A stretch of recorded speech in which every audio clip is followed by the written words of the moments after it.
BFM Business, Intégral Placement, idée de placement. Et on accueille José Fernandez. Bonjour José. Bonjour Cédric. Merci de nous accorder quelques minutes sur le plateau de BFM Business. On va causer ISF ce matin grâce à toute la technique patrimoniale de l'ingénierie financière de l'UFF. Vous allez nous dire un petit peu comment est-ce qu'on peut réduire la note, c'est ça, de l'ISF. On va peut-être repartir sur 2-3 données de base. Qui est redevable de l'ISF, quand est-ce qu'on le paye, enfin comment ça fonctionne, juste pour que tout le monde soit bien dans le bain. Alors, si vous avez un patrimoine de plus d'1,3 million d'euros au 1er janvier de l'année, vous êtes redevable de l'ISF. Donc ensuite, vous avez des tranches, un barème, comme pour l'impôt sur le revenu, et vous devez le payer le 15 juin de l'année en cours.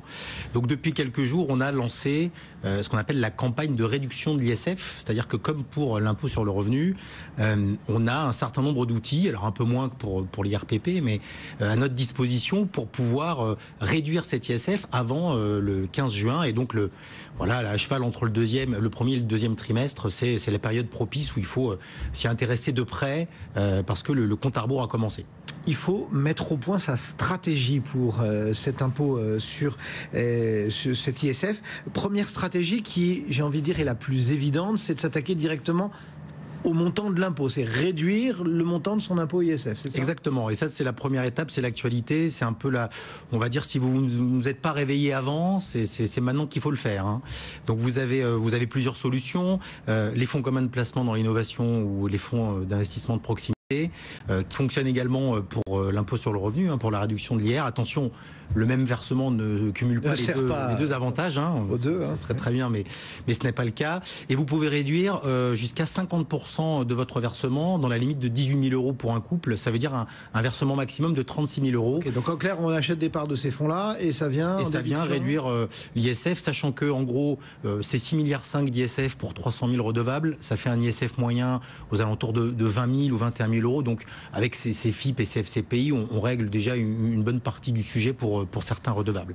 Si vous avez un ISF qui va au-delà de ce montant, eh bien vous avez une autre solution qui est l'investissement dans les PME.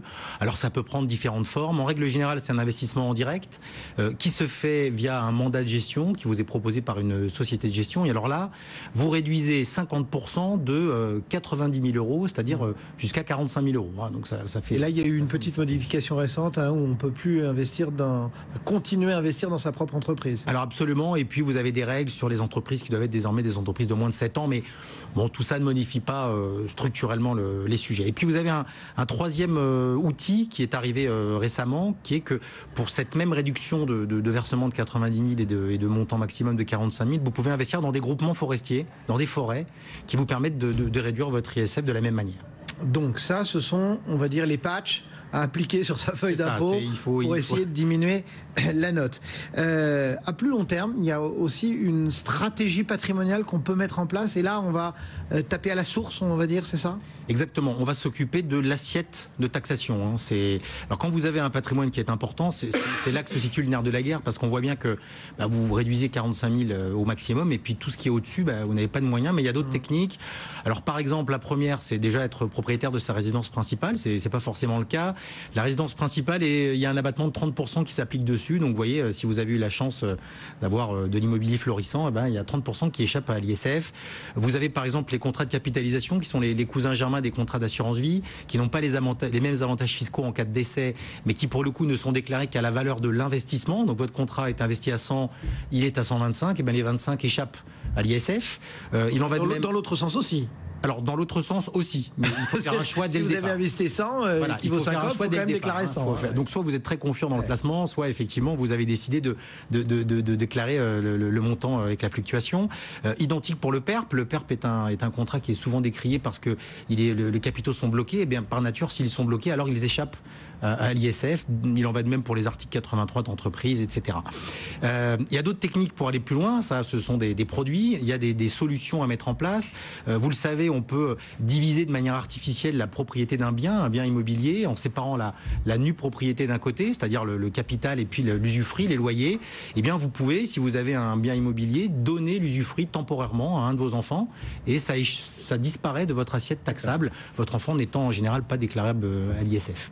Vous pouvez aussi acheter directement la nue propriété. Hein. C'est possible si vous n'êtes pas propriétaire tout de suite. Et de la même manière, vous n'allez pas déclarer la valeur de ce bien dans votre ISF et ça peut faire une différence assez importante à la fin sur la facture. Et puis, vous avez 2-3 petites choses qui se poursuivent. Les bois et forêts également. Alors, non seulement vous avez une réduction à l'entrée, mais vous avez aussi de l'assiette taxable qui échappe à 75% à l'ISF. C'est quand même intéressant. Et puis, vous avez un certain nombre d'autres biens, des biens de collection, des œuvres d'art, différentes choses. Les fameuses œuvres d'art. Qui échappent également à votre ISF. Donc, vous voyez qu'il y a quand même un certain nombre d'outils qui sont à votre disposition. Mais ça, il faut le faire de manière structurée, avec une vraie stratégie. La conclusion, quand on regarde ces 2 étapes, c'est qu'il ne faut pas s'y prendre au dernier moment. Alors déjà, il ne faut pas s'y prendre au dernier moment parce que sinon on finit par acheter quelque chose qu'on ne maîtrise pas forcément. Et puis surtout, si on a un ISF qui est assez important, faut construire son patrimoine en conséquence. Et pour ça, il vaut mieux avoir l'aide d'un spécialiste pour nous aider à nous aiguiller au mieux. Merci beaucoup, José Fernandez, donc le responsable de l'UFF. Merci beaucoup d'être venu jusqu'à nous. On vous retrouve très bientôt, bien sûr, sur le plateau d'Intégral Placement.